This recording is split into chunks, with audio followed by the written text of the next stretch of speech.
bang suala nang sido ni sartia pran thanji puni bang suala nang hindu ni kahai nang hindu ni kanghon nang hindu ni lamthi nang hindu ni chithi nang avete ne kai re e ho nang avete ne kai re nang sido ni sartia pran thanji puni bang suala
nang sarti ben nang chusang pangjar pre nang raje nang lamte nang sarti ben nang chusang pangjar pre nang sido ni sartia pran thanji puni bang suala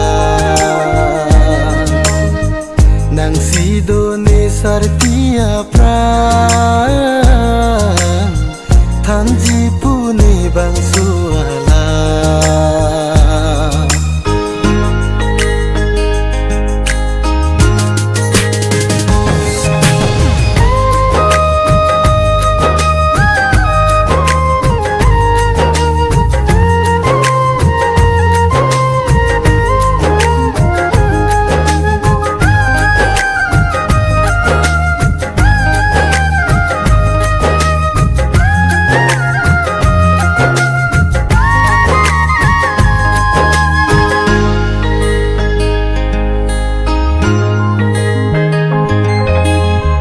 hogle duta me nang pha nang thek long le te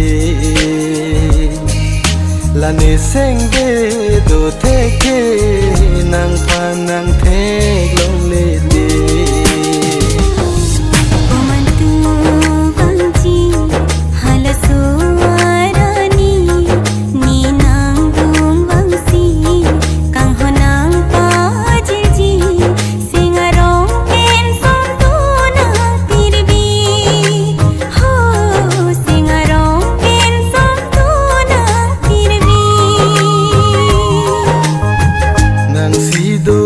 sartia pran